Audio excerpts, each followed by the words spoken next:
Juan Castro hizo una meteórica carrera periodística, brillante sin ninguna duda, como conductor, como investigador, pero obviamente tenía un costado que Juan Castro no podía manejar, que tenía que ver con los problemas que llevaba dentro de su cabeza. Que no los podía resolver y no alcanzaba a resolverlo. Probablemente algunos dicen que lo resolvía con la droga, otros con su psicoanalista, otros con lo que fuera. Lo cierto es que Juan Castro muere en un brote psicótico que lo lleva a una especie de cornisa de la que se arroja. Sí, arrojarse directamente del balcón de su casa. Chichi. Algunos dicen que llevado por la droga, otros dicen por el descuido, qué sé yo. Lamentablemente se truncó la vida de un gran hombre en la televisión que dejó muchas enseñanzas, dejó un estilo, pero bueno, esa muerte joven también se llevó a Juan Castro.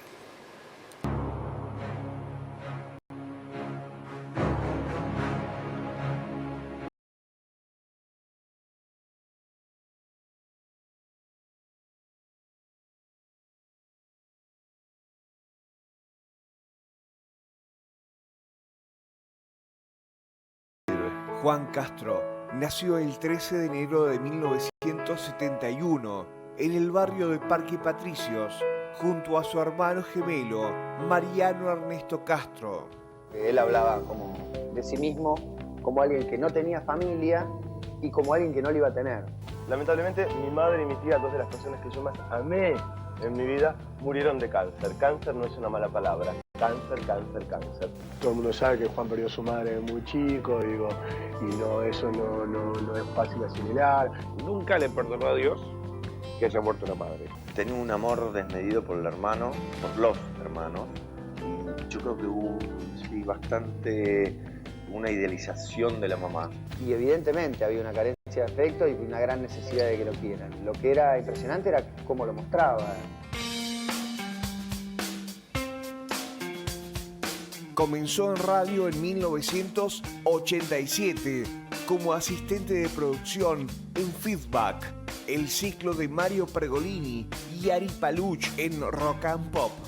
Juan se quedó a trabajar con nosotros porque era un tipo agradable. Uno generalmente pretende quedarse con aquellos que no son moplos, que son respetuosos. Era un chico perfecto. Era todavía el Juan, visión familiar, está todo bien, todavía la madre vivía. No se había golpeado en la vida, un chico de barrio con curiosidad, mucha ingenuidad, con esos ojos claros, enormes, observando todo lo que pasara y daba placer tenerlo. Yo creo que en ese momento él no sabía que quería ser periodista ni que se iba a convertir en el periodista que se convirtió. Creo que en ese momento él lo que quería era estar en los medios. Un examen de televisión que se hizo en el ISER, que era producir un programa y entregar el cassette y se casó a todas esas personas. Fueron alumnos míos en el mismo curso, se potenciaban. Al mismo tiempo, cursó las carreras de traductor público en idioma inglés y de comunicación social en la UBA. Los dos eran brillantes, los dos eran vagos, los dos eran rebeldes. Entonces fue medio él el que se enteró, alguien le sopló que en América estaban buscando gente y bueno, me dijo y fuimos. ¿Cómo le va, Juan Castro? Muy bien, Ari Paluch, ¿cómo estás? Mira, ¿qué pinta tiene hoy, Porque estoy con la remerita América, Sí, ¿te ves? señor, qué nivel. Nos han dado una remera para las dos y la compartimos. La lavó bien mi mamá, se la puede poner. Los días pares los usamos, los impares yo.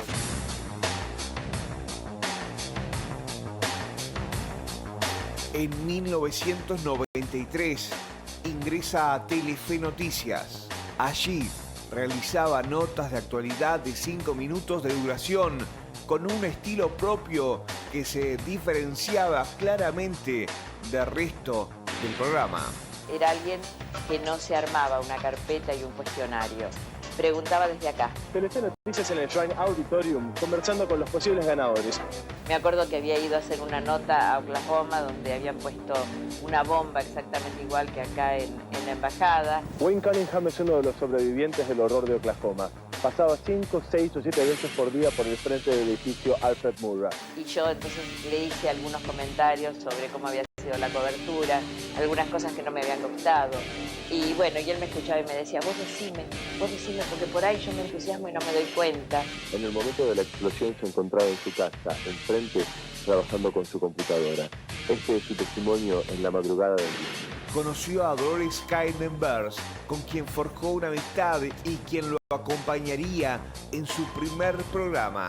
So, las fieras están sueltas. No era un políticamente correcto, aunque siempre nos peleábamos por eso, porque yo decía en algún punto que él era políticamente correcto. Yo siempre fui como un poco mamá pato, la responsable, la racional, que lo contenía de alguna manera un poco. Ni lo tenía preparado, declarar en la Planeta Urbano que me gustan los hombres. ¿Qué generó haber dicho eso, en vos y en los demás? Primero me parece una falta de respeto que me pregunten esto acá. Permiso, me voy a retirar. ¿A qué hora se emboló? También se lo crecieron. Él, al blanquear su sexualidad, al blanquear su propia problemática, hizo que la gente lo quiera más, hizo de esa forma llegar más a la gente. Lo que generó en los otros me parece que es un tema de los otros. Lo que más me gustó fue que mi viejo me llamó esta semana y me dijo, vos sos un valiente. Y me mandó un beso. Cuando uno lo tiene que esconder y es lo que ves, estás libre. Y me decía, yo no voy a poder nunca tener un hijo. ¿Qué van a decir? Ahí va el hijo del puto. Imagínate el primer día del jardín. Proyectaba y iba a fondo, ¿viste? Juan no tenía otra vida. Juan era una persona con una vida donde pasaban todas esas cosas. Entonces no era mitad negro, mitad luz, mitad densidad, mitad luz. Juan era Juan. ¿Qué es ser muy Juan? Esto. ¿Qué? Esto que ves.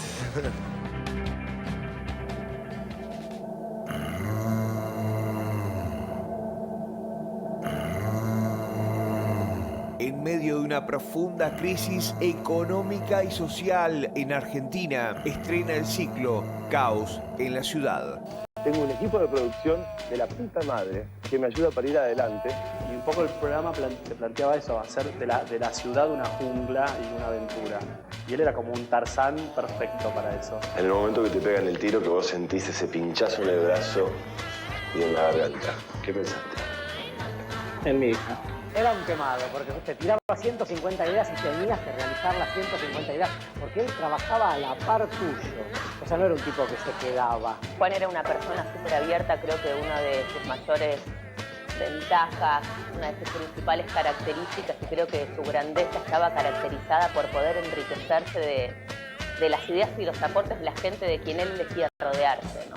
Supongo que lo que éramos los columnistas de Caos éramos sus alter egos. Como muchas personas que se enamoran de su laburo y se apasionan por su trabajo, yo me apasiono con Caos en la Ciudad.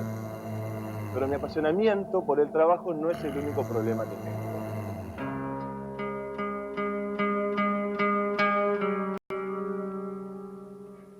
A pesar del éxito profesional y de los aplausos que recogía en cada emisión, la vida de Castro atravesaba un periodo de extrema dificultad y la muerte estaba cerca. Estuve dando un par de vueltas por el infierno y pensaba que podía salir de ahí cuando yo quería. Sin embargo, muchas veces me descubrí a mí mismo nuevamente envuelto en las llamas. Por suerte estoy muy bien, salud, pesetas y fuerza en la bragueta.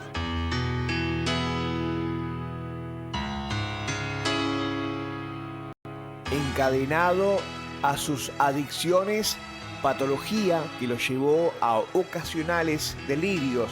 Hace más de 2 meses y medio que no consumo, y la palabra es cocaína. El 5 de marzo del año 2004, los vecinos lo escucharon gritar: "Me quieren hacer daño". Él lo que hace es escapar de los bichos que lo perseguían. Totalmente drogado. Comenzó a romper cosas, se escucharon ruidos, conforme dicen los vecinos testigos. Primero se tiró en el piso, después se puso a gritar con el andamio y estaba solo. Evidentemente, él se veía que sentía que alguien lo estaba persiguiendo, no estaba solamente en su cabeza. Un asistente de la portería del edificio donde vivía, alertado por el bullicio, habría logrado entrar a su departamento, pero no pudo impedir que corriera hacia el balcón. No es alto, porque ni siquiera salta, se deja caer.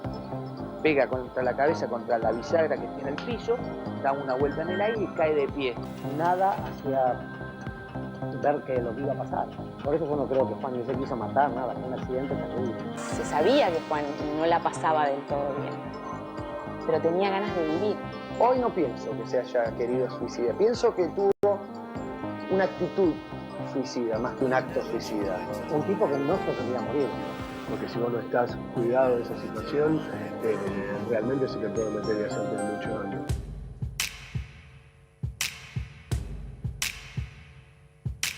...36 horas después, Juan Castro moría en la unidad de cuidados intensivos del Hospital Fernández de Buenos Aires.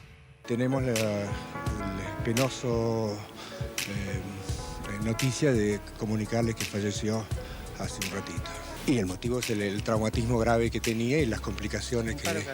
Paro cardíaco, digamos. El cuerpo flagelado no respondió más. Disfunción orgánica múltiple fue la definición de la ciencia. Le falló todo: riñones, pulmones, cerebro y el corazón. Queridos hermanos, ahora que vamos a rezar por Juan, podemos recordar lo que Jesús dijo: cuando 2 o 3 se reúnan en mi nombre, yo voy a estar con ustedes. Vos sabés cuánto Juan te quería, María. Ese último día Juan había arreglado su sueldo. La noche anterior había hecho unas notas buenísimas. Cuando uno quiere mucho a alguien, nunca imagina que algo así le puede suceder. Solo me lo pude imaginar riéndose, porque todo el día se estaba riendo. Creo que en un punto hasta se reiría de todo lo que pasó acá. Pero me parece que habría que dejarlo descansar en paz. Yo creo que él buscó siempre a alguien. Tal vez ese alguien era él. Y después de lo que pasó me pregunté muchas veces si lo hubiera llamado y lo hubiera invitado a comer, y no creo que hubiera modificado nada. Pero me lo pregunté. Quizás él sabe lo que estaba haciendo. ¿Cuán oscuros serían sus propios fantasmas? Es algo que solo sabe Juan. Se fue asediado por sus propios tormentos, esos que le habían convertido la vida en un infierno y su final en una tragedia. Y que solo lo podías querer. Solo podías querer a Juan. Estoy enamorado de mi vida. Creo que el ser creativo puede ayudarnos y salvarnos a todos.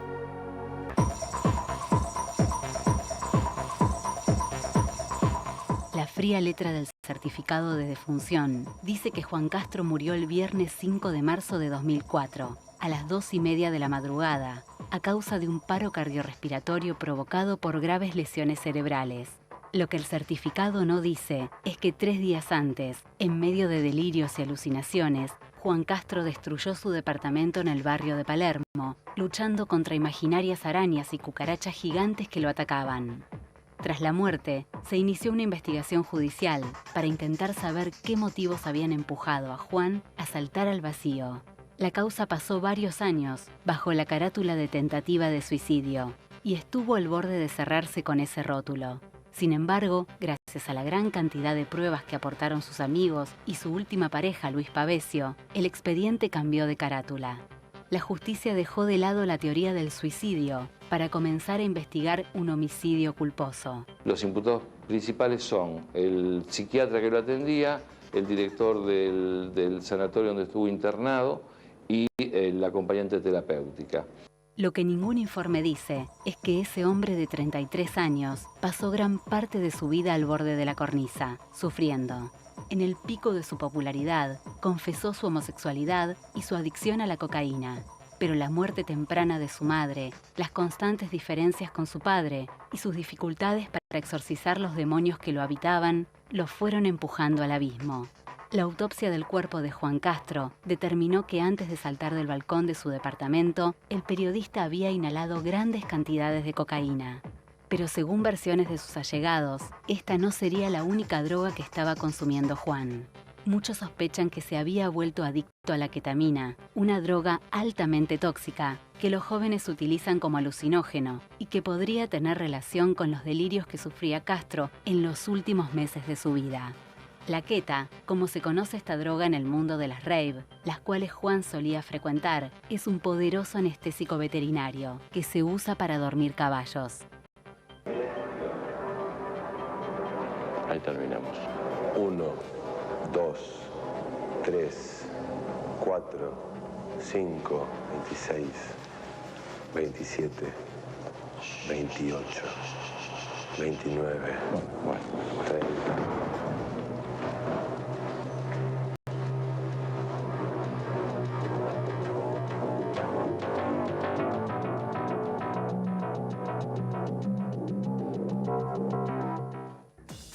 Meses antes de su muerte, Juan Castro fue internado de urgencia en el sanatorio Otamendi. La versión oficial decía que había sufrido un pico de estrés por exceso de trabajo. En realidad, el exceso era otro. Juan Castro había sufrido un brote psicótico, probablemente a causa del abuso de drogas. Según las versiones extraoficiales, Juan Castro había pasado casi 9 noches sin dormir. Toda la prensa te está hablando de vos. Tener todos los carteles con tu cara en la ciudad de Buenos Aires que decía verdad. Y nadie te dice que no. Ponele a eso, digamos, porque quizás lo podés manejar de alguna manera, pero ponele a eso, combinarlo con cocaína. ¿Hubo algún momento que él recurriera a un grupo, a Narcóticos Anónimos, que parara? Él buscó sus tratamientos, no funcionó. De allí en más, su vida no fue la misma. Las alucinaciones y los delirios, donde monstruos e insectos gigantes lo atacaban, se sucedían cada vez con mayor asiduidad. Una acompañante terapéutica debía estar con él para evitar que cayera nuevamente en el infierno de la cocaína. Pero lo cierto es que Juan Castro jamás abandonó las drogas. Tal vez por impericia de su acompañante terapéutica, tal vez porque Juan Castro ya era incontrolable. Él tomaba champagne delante de ella y ella no se lo impedía. Circunstancia que obviamente es anormal, atípica.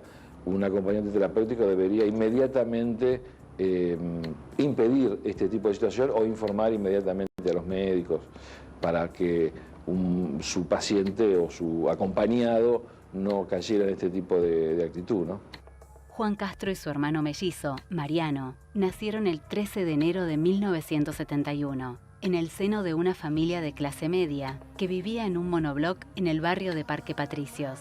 Aunque ya de pequeño Juan se destacó por su sensibilidad, cualidades e inquietudes diferentes al resto de los chicos, recién al entrar a la adolescencia comenzaría a descender a los infiernos.